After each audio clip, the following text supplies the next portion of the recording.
भाजपा के रुदौली वर्तमान विधायक रामचंद्र यादव से जब एक पत्रकार ने पूछा कि अवधेश प्रसाद रावत के बारे में, भाजपा विधायक रामचंद्र यादव ने कहा, सपा सांसद अवधेश प्रसाद रावत नौटंकीबाज है और बहुत कुछ वीडियो हुआ। वायरल संवाददाता इलियास अहमद। बड़ी अहम जिम्मेदारी थी आप पर।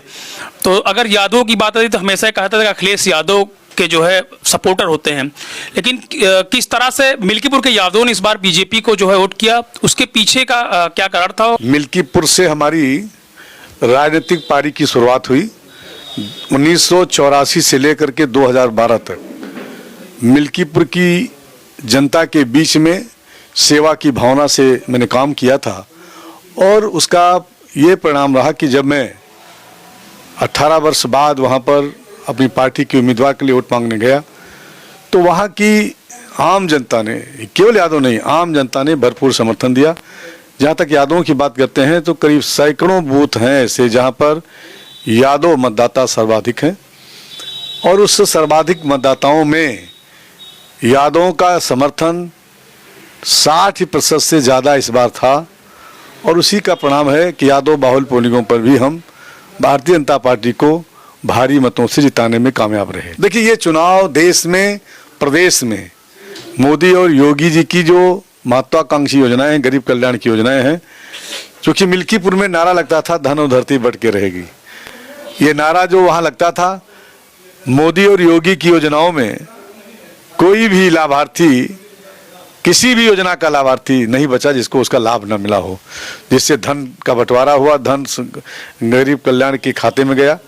और प्रधानमंत्री आवास में इस तरह से आवासों का आवंटन हुआ गरीबों में कि वो धरती का भी बंटवारा हुआ। तो जो धन और धरती बांटने का नारा वहाँ के लोगों का था, वो वहाँ पर मोदी जी का जी और योगी जी का जो कल्याणी जन कल्याण के कार्यक्रम थे, उससे हर हाल में साकार होता दिखाई पड़ा, जिससे वहाँ की जनता भी खुश थी। और साथ ही साथ जो एक हजारों करोड़ की सौगात चुनाव से पहले योगी जी ने दिया, उसका भी असर था। हम सब लोग ये कह सकते हैं कि वहाँ पर भारतीय जनता पार्टी के कार्यकर्ताओं का जो पौरुष था, भारतीय जनता पार्टी के समर्थकों का जो पौरुष था, हमारी सरकार की जो कल्याणकारी योजनाएं थीं, हम सब का जो वहाँ पर रह करके लोगों के बीच में संपर्क और संवाद था, सब ने मिला करके इतनी बड़ी जीत जिताने का काम किया है। लगातार जिस दिन चुनाव हो रहा था, आप सपा का देख लीजिए, सपा का ट्विटर मिल्कीपुर की खबरों से भरा हुआ रहता था, आरोप पे आरोप लग रहे थे। अभी भी अवधेश जी कह रहे हैं कि बेईमानी से भाजपा वहाँ जीत गई है। देखिए, अवधेश जी के बारे में इतने मैं कह सकता हूँ, एक हाथ में करखा, एक हाथ में चंदन। उनके दो हाथ हैं, एक में करखा लगा कर रखते हैं, एक हाथ में चंदन। जहाँ उनके पक्ष में बात आती है वहाँ तो चंदन का इस्तेमाल करते हैं और जहाँ पर उनके विपक्ष में बात जाती है वहाँ वो कालिख लगाने की बात करते हैं।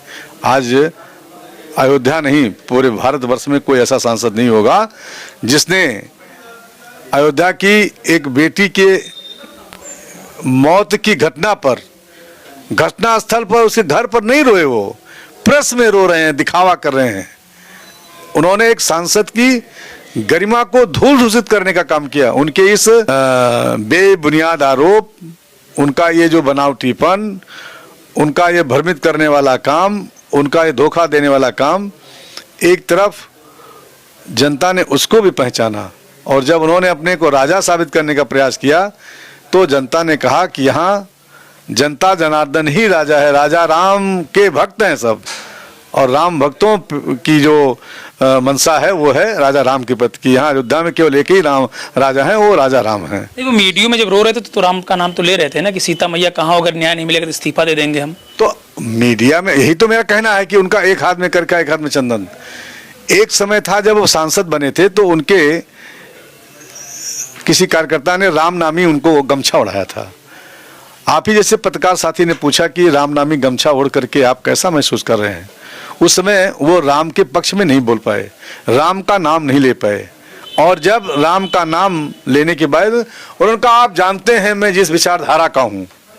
एक तरफ उनका एक ये बयान और दूसरी तरफ रोते हुए राम का नाम लेना, ये अपने आप में साबित करता है कि ये इनका दोहरा चरित्र है और ऐसे दोहरे चरित्र लोगों को मिल्कीपुर की जनता कभी स्वीकार नहीं कर सकती है।